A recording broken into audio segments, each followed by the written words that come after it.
below. There will still be content on the Daily Wire channel, but my daily show will be on my channel. We are making room for some new exclusive content on Daily Wire. More on that later. I'm also making a lot of new content that you can only find on my channel, so subscribe to youtube.com/Ben Shapiro. Ring the bell to make sure you never miss out on a new video. Senate Majority Leader Mitch McConnell vows to bring a vote to the floor, some Republican commentators waver, and the DOJ declares several major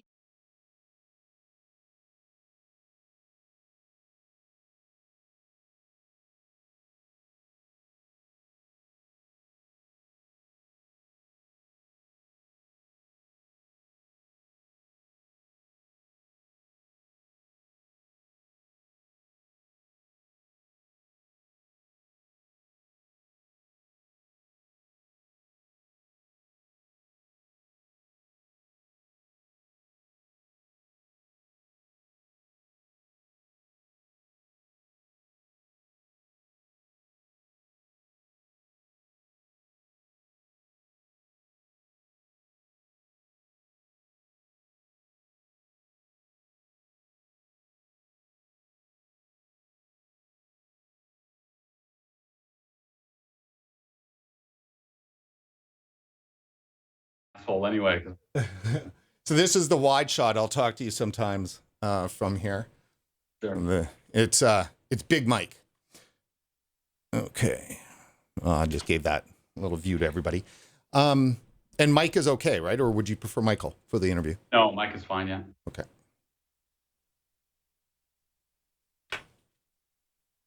All right. So just need a minute or two, and then I'll start the count.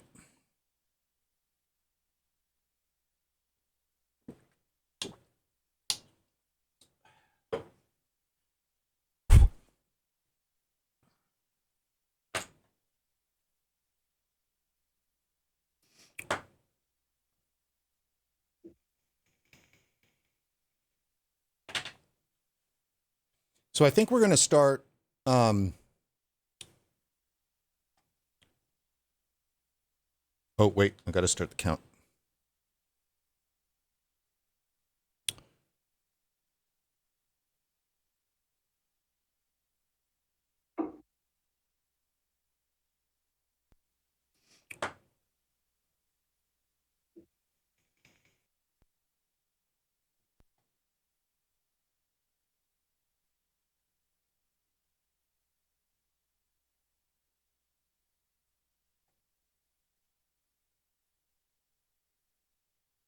I'll go.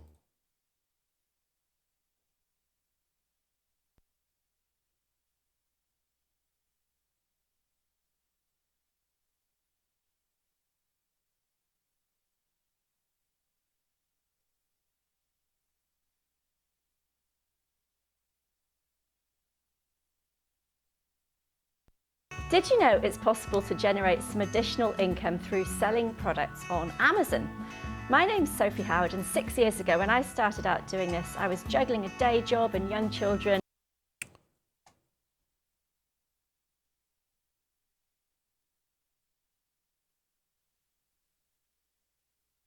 Okay. And did you know it's possible to generate some additional income through selling products on Amazon? My name's Sophie Howard, and 6 years ago when I started out doing this, I was that's juggling coming a over day the job live and young stream. children. Okay, hold on. Ooh, wait a minute. I'll leave that. Okay, and I guess my mic was on. Is my mic on? Yeah, it is.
Hi, I'm Brent Stafford, and this is RegWatch by RegulatorWatch.com. The time for appeasement is over, and that's what vaping advocates in Nova Scotia and across the country are saying after the province pulled the trigger in April on a full flavor ban, and then last week implemented a disastrous vaping products tax that is sure to kill the industry and drive thousands of vapers back to smoking. But all hope may not be lost, if you believe the lawyers. Joining us today is Michael Scott, trial lawyer from Patterson Law in Halifax, Nova Scotia.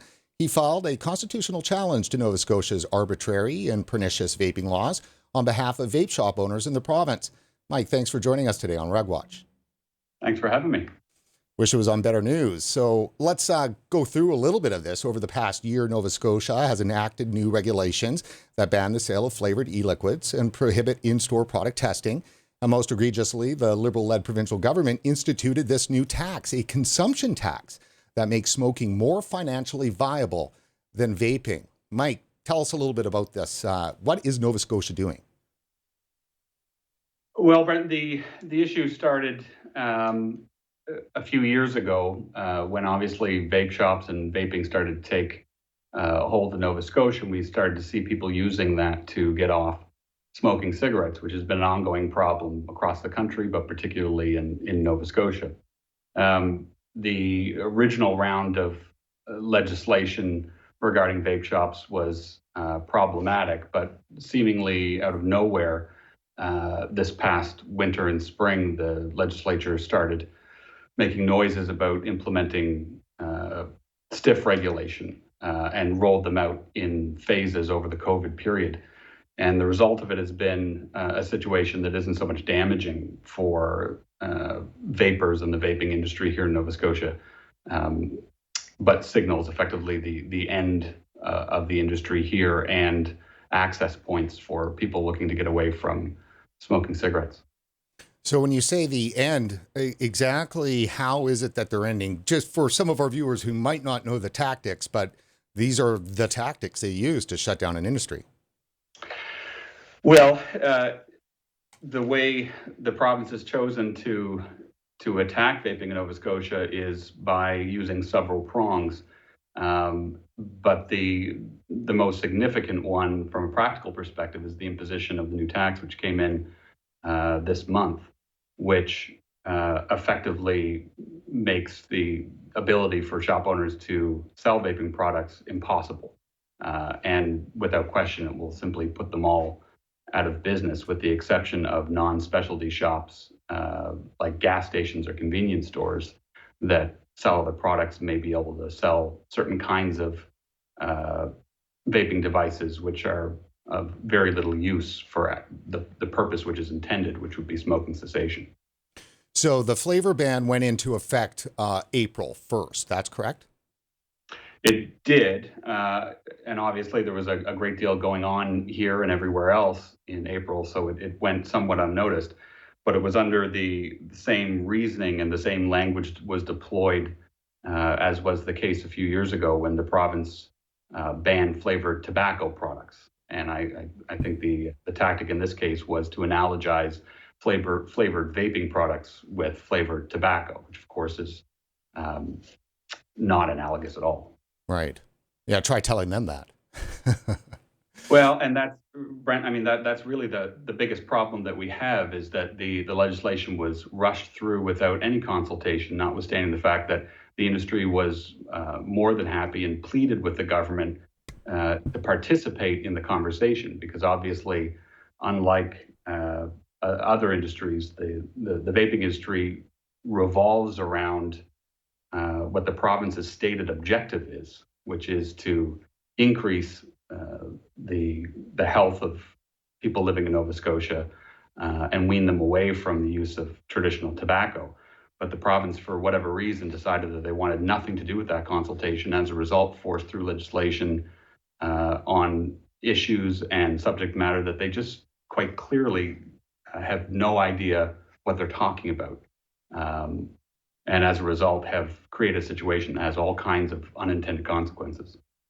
Yeah, I'm just showing here the CBC article from December 5th. So still, kind of as E-Valley was trailing off, and this was what was leading into 2020. And, the coverage, of course, in Nova Scotia is as bad or worse, I would say, than anywhere else. Absolutely. And it seemed to have been sparked by an uptick in statistics of young people experimenting with vape products, which frankly shouldn't be terribly surprising given the fact that 10 years ago there were no vape products. Now that it's become something that's far better known and better understood, it's not entirely surprising that young people have been experimenting with that. And there certainly is a way to regulate that if it's a concern. Obviously, our issue with the province is the way in which they've chosen to take that issue on. Now, before we get into the challenge that you filed, because a legal challenge has been filed, who is this gentleman here who I've got up on the screen beside you? That is the executive director of Smoke Free Nova Scotia, who's been sort of a very visible participant in the government's push to, for all practical purposes, ban vaping in Nova Scotia. There's a number of organizations that have been working in tandem, including the Canadian Cancer Society and a number of other health-related organizations, all of them suffering from the same issue, which is a misunderstanding of what vaping is, how it works, what the implications are. And I mean, I'm just always curious about this, and I ask who I can when I can. You know, why are they involved in this issue? You know, who pays this gentleman? Where do they get their money? Well, I'm going to stay away from weighing in on that because Sure. I don't know that for sure. But we certainly do have some concerns about efforts that are being made in the background by different groups and different interests that would benefit from an end to the vaping industry as it currently exists. Sure. And playing upon the fears of people in the general public that might not understand what vaping is. And fair enough. You have to fight this issue in court, so let's make sure you don't get dirty before you get there. So let me ask you this. I mean, Nova Scotia, from what you understand in terms of the plaintiffs, we've got an interview with Bill and Ryan that we're going to play here in a couple of minutes. It's about a 10-minute interview. But why don't you set up for us, you know, what this challenge is that you've filed and who the plaintiffs are, and we'll use that to lead into the interview. Sure. So the challenge that we've filed has been primarily focused on Section 7 of the Canadian Charter of Rights and Freedoms. And while that's a somewhat broad provision under the Constitution, in effect, it's the way we challenge a piece of legislation that both infringes on the rights of Canadians, but also isn't justified in a free and democratic society. So the thrust of the argument here is in part in relation to the flavor ban, to the taxes that have been imposed, and other legislative issues, including the ability to test flavors in specialty vape shops, on the basis that it very much negatively impacts both industry members, the shop owners, but also vapers and smokers. So those who are trying to get off smoking traditional tobacco by using vaping products, and also those who have already quit and are trying to stay away from resuming the smoking combustible tobacco. The plaintiffs in this case, Bill McEachran and Ryan Landry, fill both roles in as much as they are the co-owners of a well-known vape shop here in Halifax. But they're also former smokers who, like most shop owners in Nova Scotia, and I expect across the country, got into the industry because they were smokers, used vaping products to wean themselves off of tobacco, and then wanted to share that with other people. And I certainly have known both Bill and Ryan for a number of years now, and they've been very strong advocates in the community, very much dedicated to working with former smokers and those looking to get off of smoking, and in helping develop the vaping industry as a positive force focused on smoking cessation. Now, what's different about this? Now, this is a constitutional challenge, then, correct? Mm-hmm. And what's different between this one and the one that had prevailed in Quebec that the Canadian Vaping Association had spearheaded there? Because there was a big win in Quebec. So how are they different? How are they the same? And does Quebec help? Well, they are quite similar, very much the same premise. And actually, we were in touch before we filed our action with Audrey Bochter, who's the lawyer that represented the Canadian Vaping Association in the Quebec matter. A great deal of respect for Audrey and the work that she did in that particular matter. And it is quite similar in as much as we're changing a piece of we're challenging a piece of provincial legislation on the basis that it offends aspects of the Canadian Charter of Rights and Freedoms. There are some similarities and some distinctions. The major practical difference for ours is the tax that has been imposed by the Nova Scotia government. That's not something that was challenged in Quebec because it wasn't imposed. And to the best of my knowledge, I don't think it's ever been as front and center as it is in the Nova Scotia case. But there are some similarities. The Quebec case involved a challenge of the ban on vaping in a vape shop. And the argument that was made, and be the same argument that we'll be making here in Nova Scotia, is that the ability to intake a smoker into a specialty vape shop, which is already restricted to adults only, and the ability of that shop owner or the employee of that shop to work with someone to assess their nicotine level, to show them how the device works, to find a system that works best for them, is what ensures their best chances of being successful in stopping smoking. And when we ban vaping altogether, even inside of one of those specialty shops, we're then throwing up roadblocks to our ability to use vaping for what's intended. And in Quebec, the CVA was successful, which is useful for us because, of course, it sets a precedent. And there were a number of other precedents that came out of that decision, which I think will be of assistance to the Supreme Court of Nova Scotia in this case, including a recognition that that flavors are an important component of using vaping as a smoking cessation tool, because that is, again, one of the grounds that we will be challenging here, is that the flavor ban has a disproportionate impact without any rational connection to the intended objective. So some of these arguments have already been had in Quebec, and in that case, they called a large number of experts to give testimony to the court, so that the court could weigh it in that matter. But there are some distinctions between the two cases, and I would say probably the largest one would be the tax that's been imposed in Nova Scotia, which is unlike anything else that's come across the country, though I expect some of the other provinces may be watching Nova Scotia to see what comes of it. And there was actually a First Amendment argument too, as well, to the Quebec challenge that isn't a part of this one.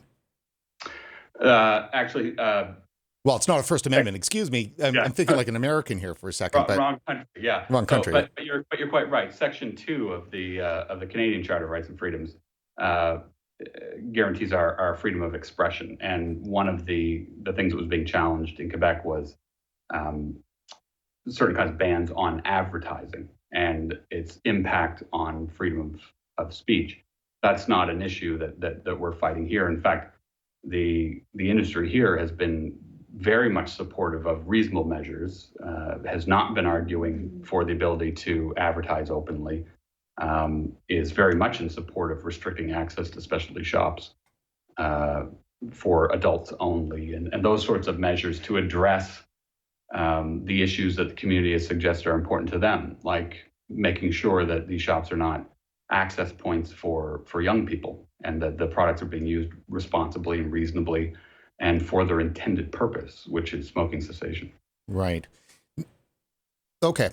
I've got some sticky questions I want to ask, because I just to get in there, Maybe I'll ask the first one now. Is there actually really a right to harm reduction in Canada? Has that been established legally? Was it established in Quebec or elsewhere? Or is this something that the industry has to keep fighting for to get established somewhere? Do you mean in relation to vaping specifically, or generally a right to? Well, I mean, it's a general thing, but the overall Section 7, right, would be that, you know, you've got some right to make some decisions about what you put in your own body and in your own healthcare and these kinds of things, these rights that you have to, like, not, you know, be harmed and so forth. I know that it's a, you know, that's a bit loosey-goosey the way I'm describing that, but as vapers, you know, we talk about, you know, we should have a right to put, you know, what we want in our own bodies, to the extent that, especially if it's going to be reducing harm from something, right? So the government should not be able to deny us that choice to reduce harm.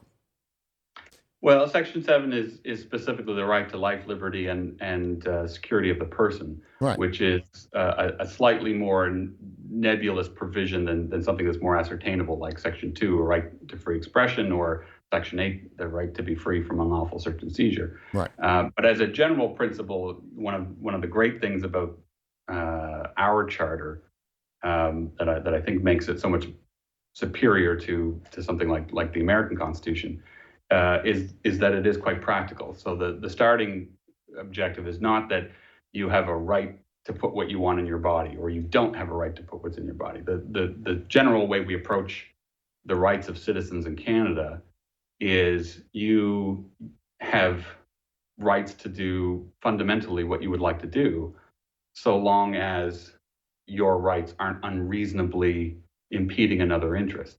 So in the case of you're legally required to wear a seatbelt, and the argument is that you know, the fact that you are denied the freedom to not wear a seatbelt is superseded by our need to ensure the safety of people driving cars. So one is justified by the other.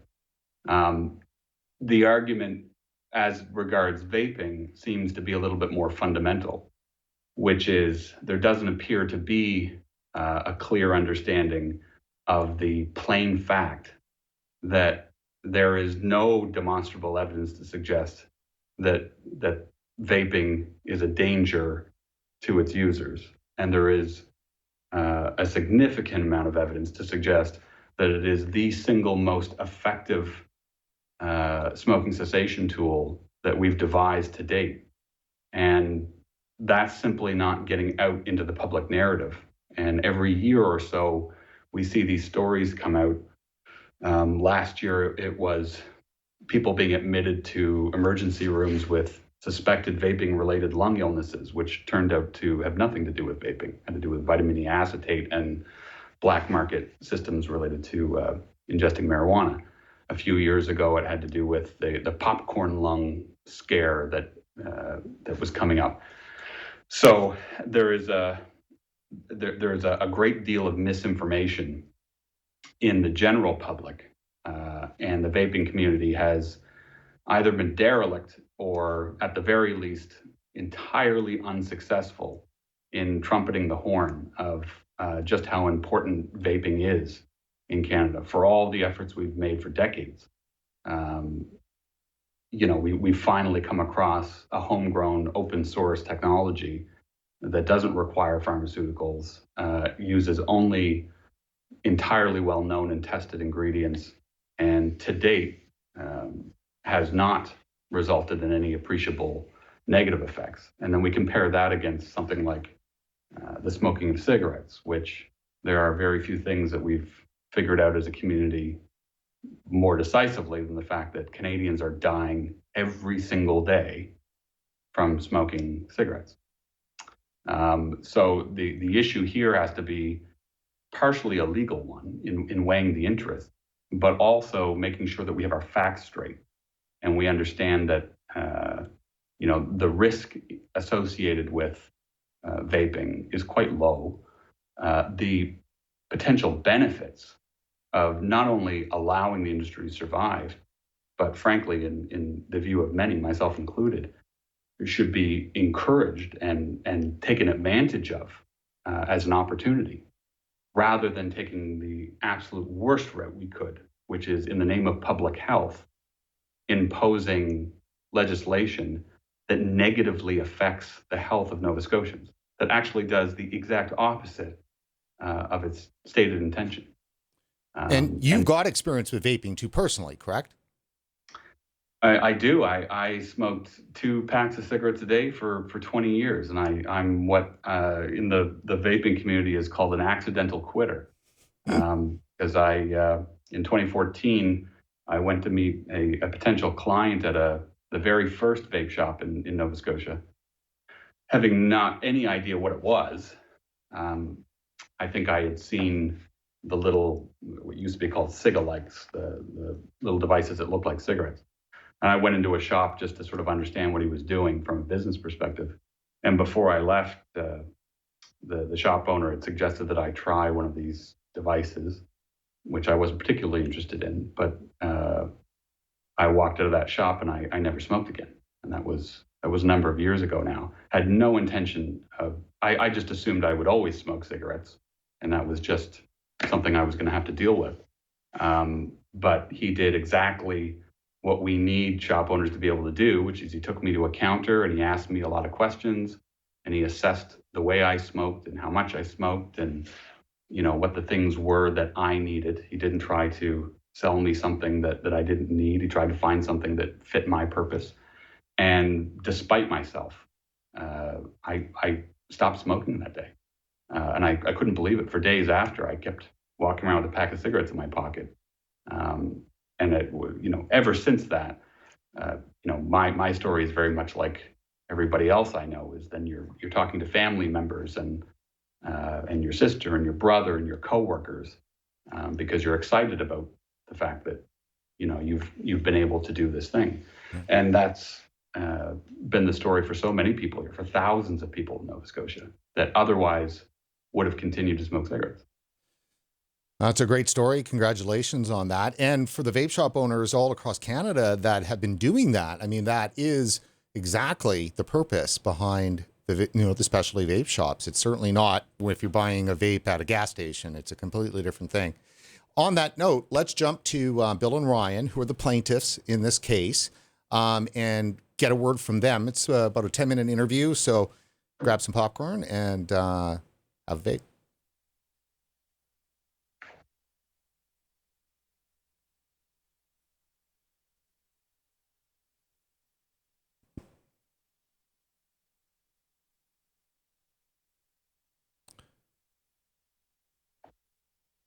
One second. And thank you, Brent. So our shop, we've been established in Dartmouth, Nova Scotia for about 3 years now. We've had a great success as a company, as a part of the community here. We had our chance to speak to the government. We went in, we sat in the legislation. We had petitions, I think nearly 10,000 names signed on either postcards or on actual petitions.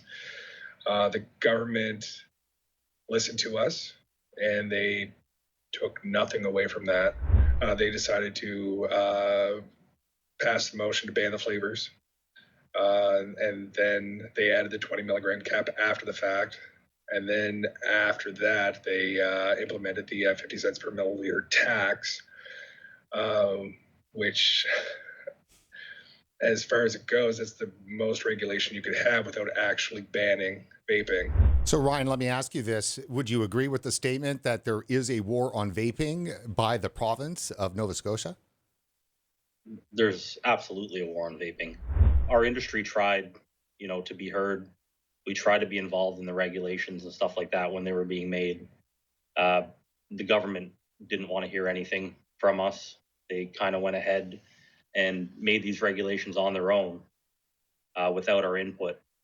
And, in our opinion, went extremely overboard with the regulations to the point where, this is going to cause many, many people to go back to cigarettes simply because, the taxes and stuff like that have been implemented have, probably doubled or tripled the cost for a vapor, over cigarettes. Bill, you've been involved in advocacy around vaping for quite some time. I mean, how do you characterize the province's approach to this product and the consumers who use it? They like to pretend that we don't exist. Like they turned a blind eye to us entirely. So, gentlemen, if the province is not listening to you, I mean, what recourse then is there? I know that this lawsuit has been filed. We're talking about it today in the show. Could you fill us in a little bit about why you joined this lawsuit? We've tried every other avenue. Like, obviously, we didn't want to do this. We didn't want to be here. Yeah. We ultimately just wanted the province to work with us, with our industry, to, come to a Mutual agreement. Yeah, mutual agreement on regulations that were good for everybody. That's all we're looking for. We're not fighting for no regulations, or we're not fighting for any of that. We just want what's fair. Yeah. And, they kind of put us in this position where they've left us no choice. That's why we're here. Tell us about the lawsuit. How did this get organized? How's it getting funded? Who are you working with to promote it? The lawsuit's being funded by many different companies, people, shop owners, wholesalers right across Canada. We have a GoFundMe running.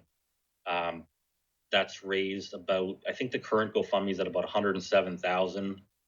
We had a small GoFundMe before that raised 27 or so. So we're sitting in the 134 range right now. Estimated legal costs for this are going to be around 200, possibly up to 250. We're not sure. It's just an estimation at this point. So we still need to raise money. That has to happen.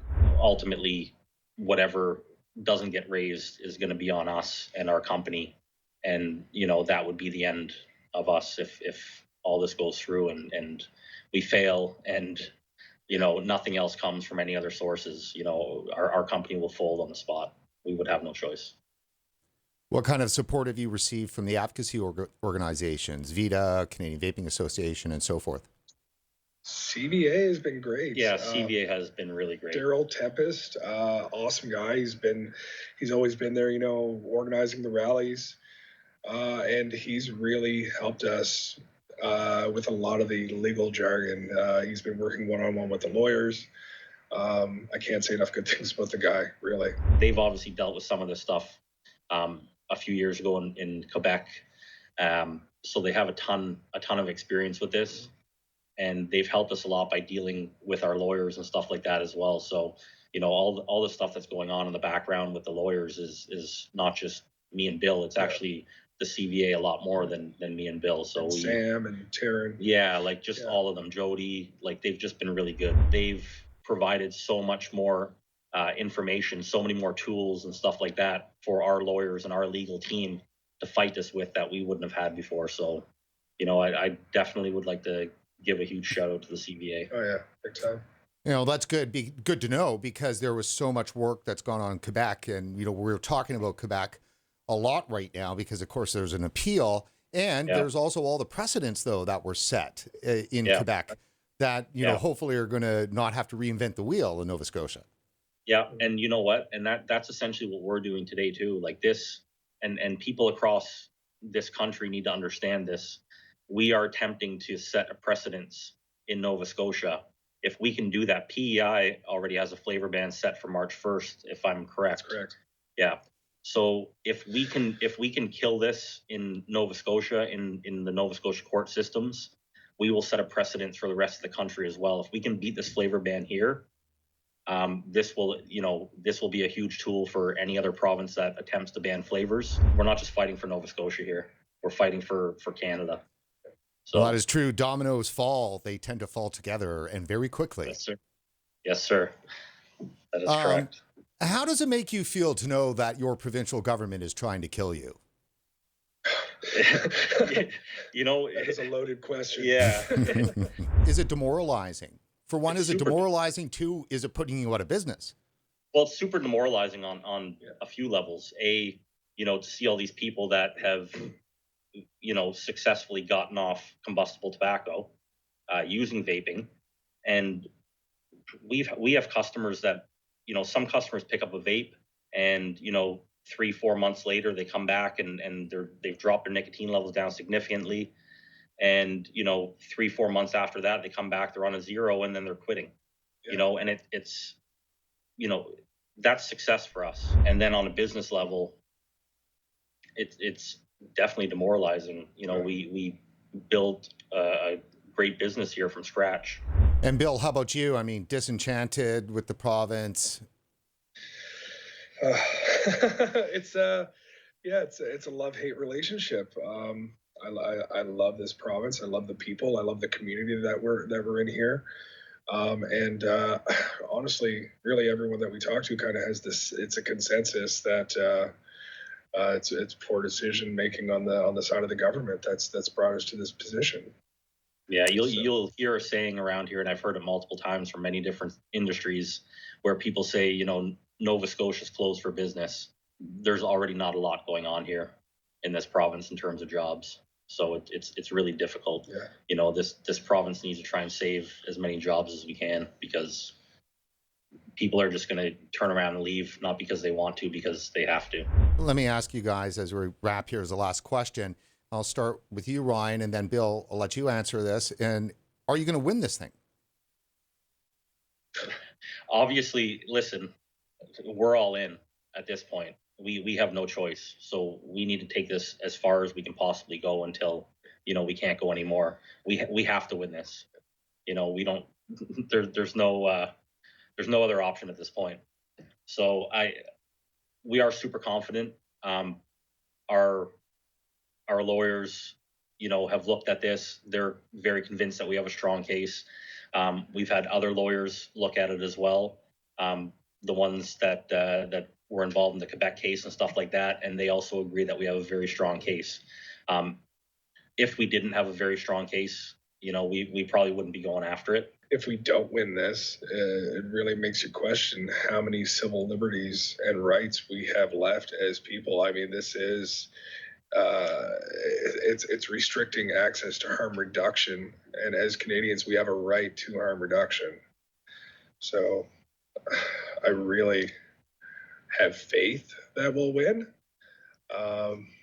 But I mean, it feels like we have to win because we know that it's wrong, and because of that, it feels like we have to win. It just feels like, well, if we didn't, something is seriously wrong with the system. Sure. Yeah, and we just hope that the system works the way it should, and if that happens, we will win. So, Mike, how justified are they in the hope that you'll prevail in court? Well, I think they're quite justified. We certainly wouldn't have taken it to this extent if we didn't think that it was both legally viable and also I agree with both Ryan and Bill. It's the right thing to do. Part of the reason we find ourselves in these kinds of messes is because people don't get involved and they don't challenge it, and that's how we end up with laws that are instituted for no other reason, for absolutely no other reason than to give the appearance of having done something. But we have the system we have to challenge those sorts of decisions at the governmental level, and the only reason it's allowed to continue is in circumstances where we don't. Do they, the way they describe that Canadians have a right to harm reduction, it's pretty much the same question as before, because I really want to start drilling down on this over the course of the next several months, is there this right? And if not, how do we establish it? Well, we do. I suppose that the best known case on that point would be the Inside case out of British Columbia, which had to do with methadone clinics and harm reduction. But in the broader context, the issue is you can't restrict someone's liberty, and I would consider, and I think it would not be controversial, that their right to access a harm reduction mechanism. You can't limit that without good reason. And that means that there must be an articulable interest that justifies infringing that person's right to access harm reduction. And there must be a causal connection between those two things that makes the measure necessary. And is that not what they're trying to establish with regard to youth use, teen vaping? Is that's the crux of the argument then that they're using? The battle cry from the provincial government has been, as it usually is, oh, the children, the children. And the problem with that is that's a very nice thing to say, but when you start drilling down on it, it doesn't make a whole lot of sense. So if, number one, there was a pandemic of young people taking up vaping and being exposed to harm as a result, and the measures being imposed were rationally connected to addressing that issue, then it would be justified. But the fact of the matter is that that's not the case. And the only reason you could come to that conclusion would be by deliberately closing your eyes and blocking your ears to the facts, which is exactly what the province has done by refusing to have any sort of meaningful discussion with people like Ryan and Bill, and utterly refusing to allow themselves to become educated on the issue that they publicly say is very important and very serious, such that they have to impose draconian legislation, but without any particular appreciation or intention to learn about what it is they're dealing with. Walk us through here a little bit. This is the actual filing that you guys filed with the court. So maybe just walk us through a little bit of this.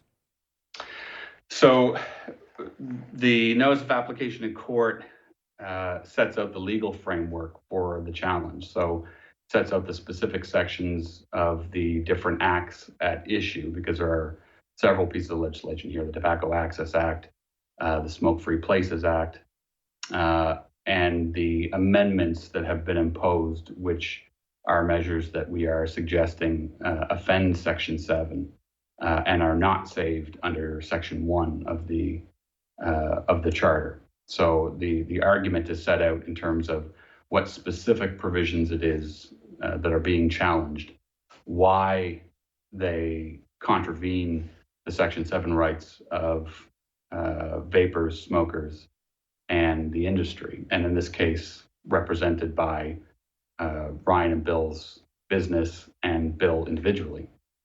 And it says here you specifically mention E-Valley in this. Yes, yeah.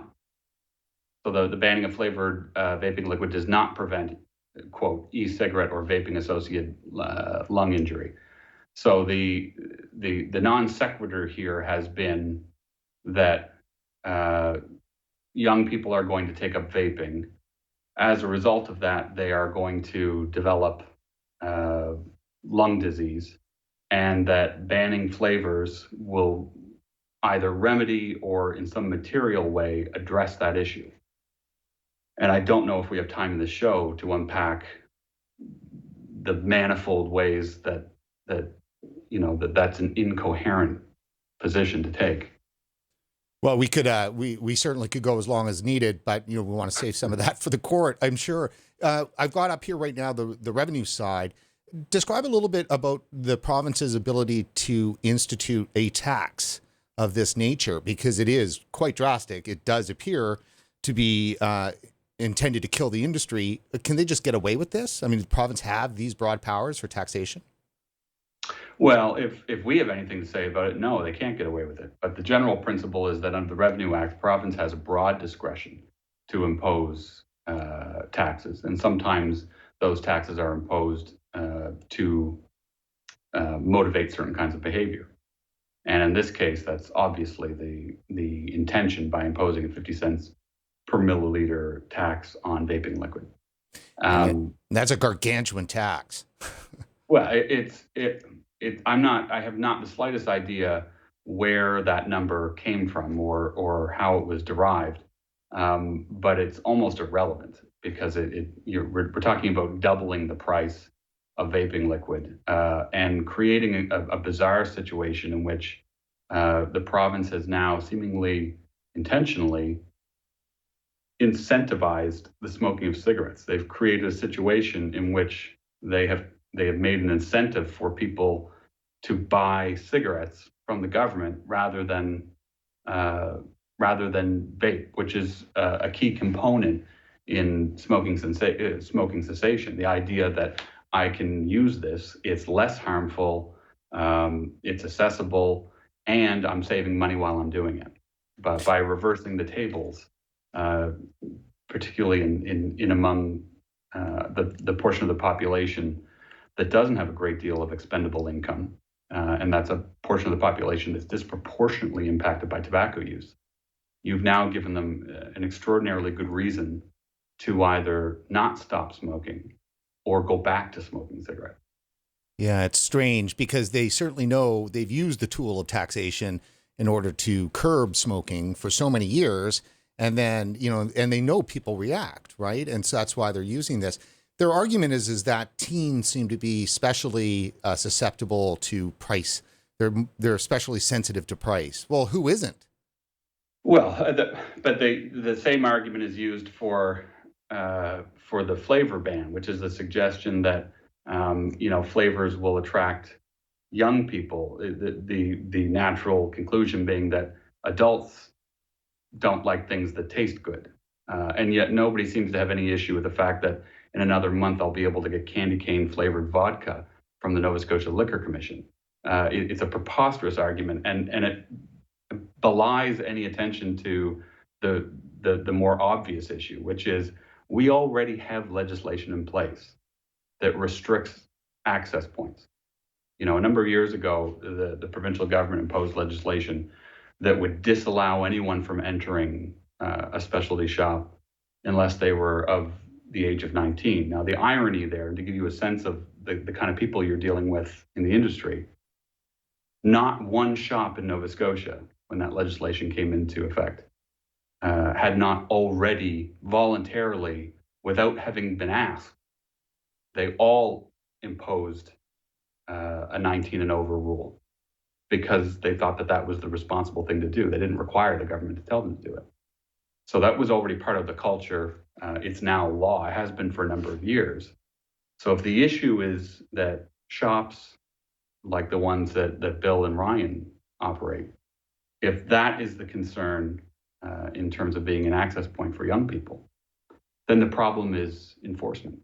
We already have a mechanism to deal with that. And I know that the province has been extraordinarily silent on that point because it appears there has already been a great deal of investigation into access points. And young people are not in any meaningful numbers accessing vaping products from shops like the ones that Bill and Ryan operate. Are you going to be able to, during the case, is it relevant for you to be able to present evidence that demonstrates that EVALI was a hoax, for the lack of a better term? That the mainstream media and all of these nonprofit health groups have been advancing a lie, that it's been proven a lie. Can you actually put that to the court and also to as well with the teen vaping? Because key numbers that have come out of Dr. Hammond's research, are now in question.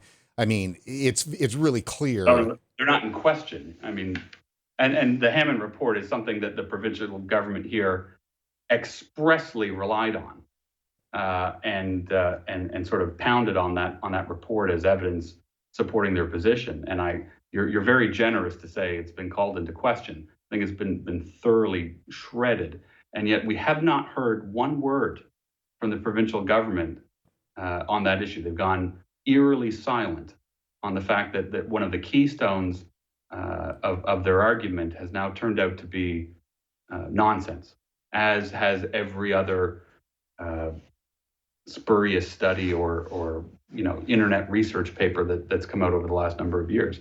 And to answer your question more directly, absolutely. In fact, it's incumbent upon us to bring that evidence forward, because one of the key parts of the legal test is what's called the rational connection test. So while for certain reasons the provincial government has a broad discretion to do certain things, even if it imposes on the rights of the people of Nova Scotia, but it has to be justified. It has to be for a good reason, and there has to be a rational connection between the restrictions being imposed and the object. It's not good enough to simply say, we're worried about young people vaping, therefore we're going to do something that's entirely unrelated to that. We don't really care if it works or has any logical connection to the objective. We're simply going to apply measures. That is something that can be challenged. So, it's not simply a matter of context. It's a key part of our case. We'll be required to dissect and pull apart all of the ways in which the government's measures have absolutely no connection to their stated objective, and going a step further, and with a sense of irony, are actually contrary to the purpose.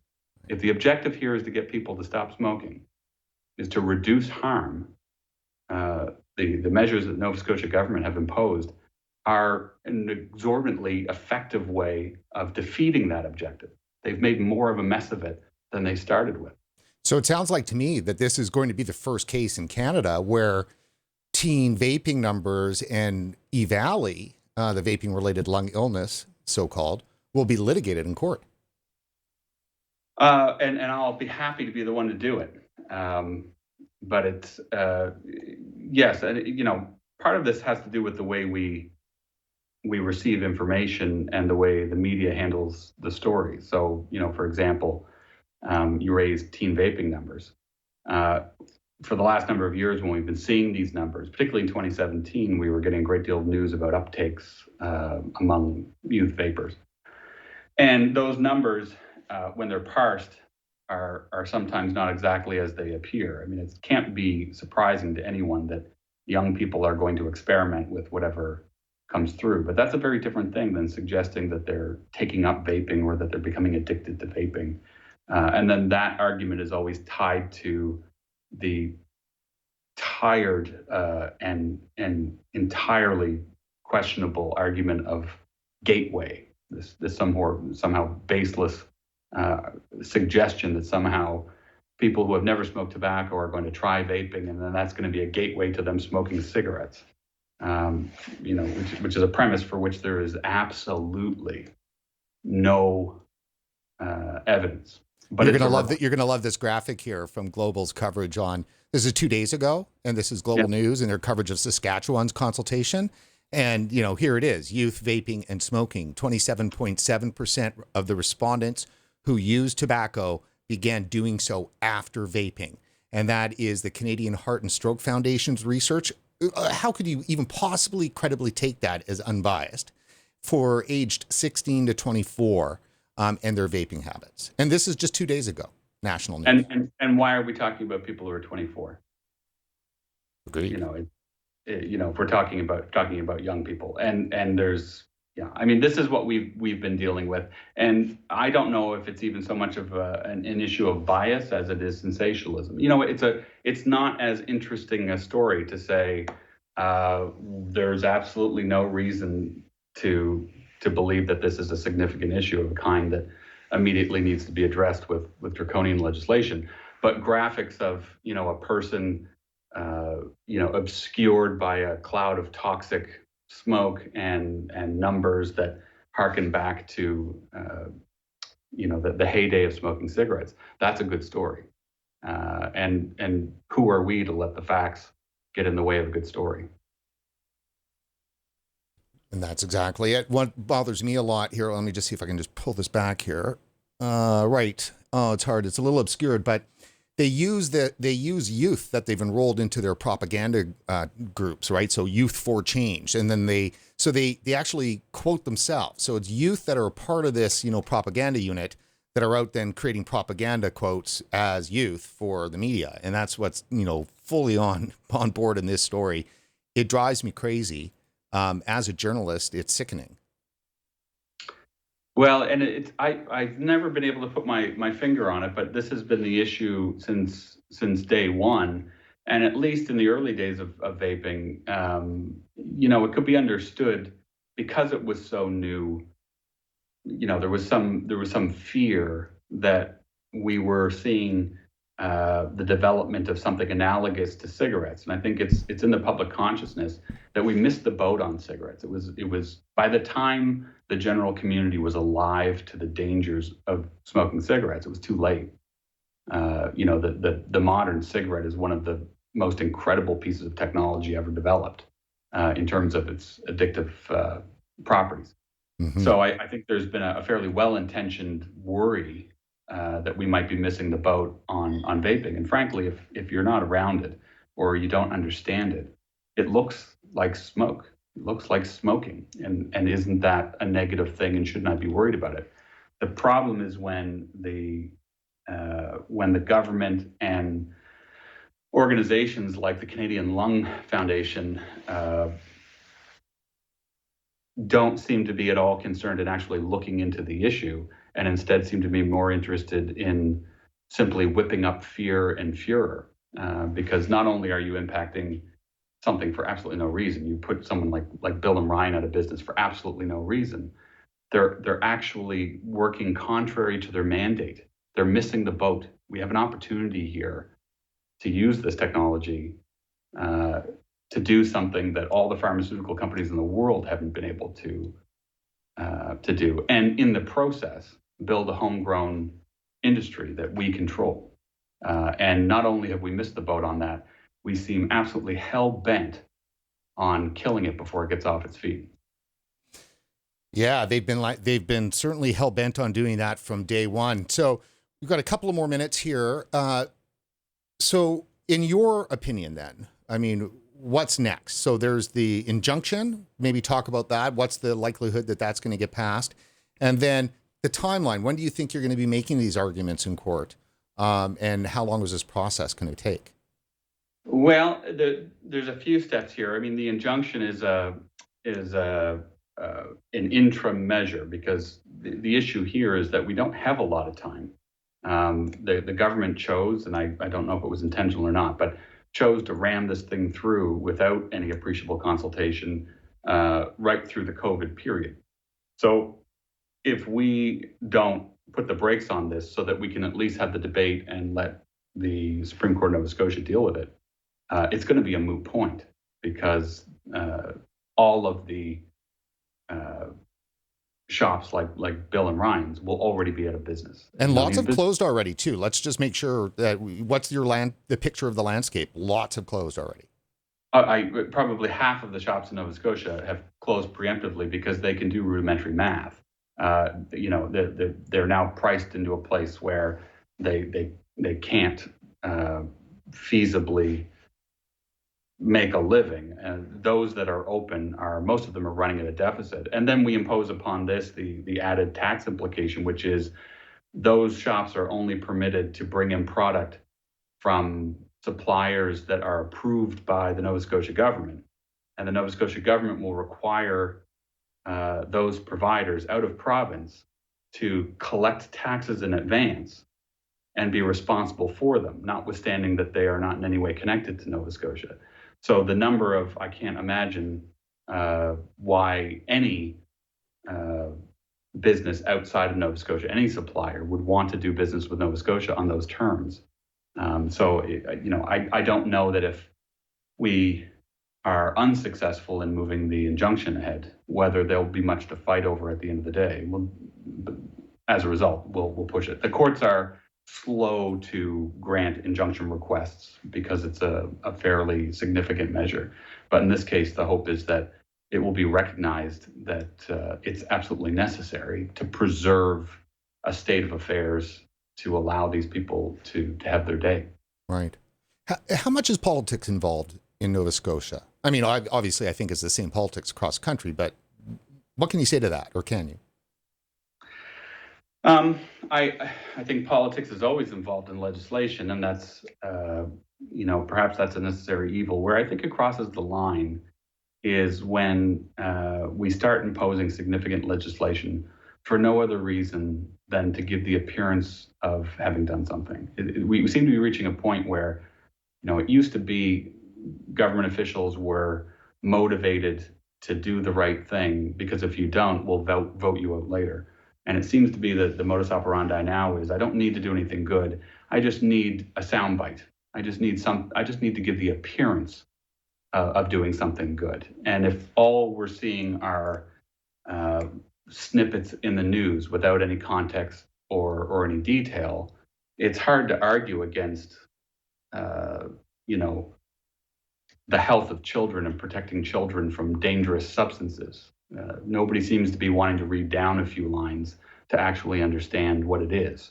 That's the world we live in. So part of it, and I'm sure all the provinces are in the same boat. It's the citizenry's fault to some extent because we simply refuse to look beyond, the chyrons and the headlines. Right. There's a great quote. I remember I told you about that quote from The Great Debate, which is a really good book, which is Edmund Burke and Thomas Paine and the Birth of Right and Left. And it's just a tight little quote, but liberty is a compromise between restraint and freedom. That's a quote that is long forgotten in the public discourse. And it's right on the money here because they want to restrain. We want to be free. Where do you find that compromise? And, to the point is that they don't seem to want to compromise. Well, they have no interest in compromising. To their credit, the conservative minority here in Nova Scotia voiced a great deal of concern. Everyone's been on the same page about making sure that we understand vaping and having reasonable regulation. The federal government has dealt with that to some extent. But it just appears that the Liberal government in power here at the moment, for whatever reason, and it was never made clear, simply decided it was easier to ram this through, close your eyes, block your ears, and let's push this thing through, and it'll all be fine. And it won't be fine. It's incredibly damaging. It's damaging homegrown businesses. It's damaging the health of Nova Scotians. And frankly, if the tobacco industry could write legislation, it would be this. I'm not prone to conspiracy, but if you told me that the tobacco industry was going to sit down and design a piece of legislation that would perfectly annihilate the competition they've been unable to deal with, while still preserving their ability to increase sales of cigarettes and their own brands of vaping products, this would be it. Because in another few months, the only thing we're going to have are tobacco industry vape products being sold out of convenience stores and gas stations. They will be more accessible to young people. They will be utterly useless as a smoking cessation tool because of the type of nicotine cap that's been put in place and the fact that they'll be being sold by gas station attendants that have no idea how to work with somebody who's coming off cigarettes. And the tax doesn't hit those products at all like they do for the specialty vape stores.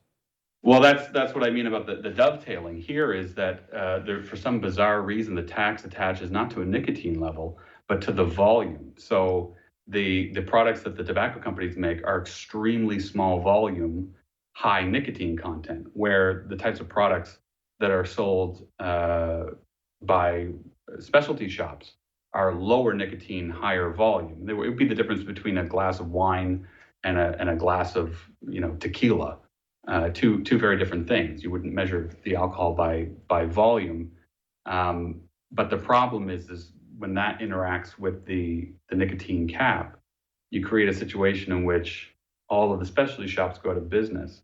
The only product left is the tobacco industry's product, which is too low in nicotine to be useful to those coming off nicotine, and also puts people who have stopped smoking and reduce their nicotine levels in a position where they would actually be expected to increase their nicotine intake, notwithstanding the fact that they've just maybe spent a year or two knocking themselves down. It is an absolutely masterful attempt to push people back to smoking cigarettes and help them save money while they do it, while also putting a dozen homegrown Canadian businesses out of business and propping up the tobacco industry. I can't imagine a more purposeful failure on the part of our legislatures than this piece of legislation. Well, Mike, it certainly sounds like you've got your work cut out for you, but the industry sounds like they're in good hands. That's all I can say. Well, we're going to make it happen. That's great. Well, just stay right there, and thank you very much. And that is it for this edition of RegWatch. Before you head off, please go over to support.regulatorwatch.com. That's support.regulatorwatch.com, and consider making a financial contribution to our vaping coverage. We do need your help. It's easy. Just give us the money, and we promise you we'll do something good with it. And while online, don't forget to like us on Facebook and to follow us on Twitter. For regulatorwatch.com, I'm Brent Stafford.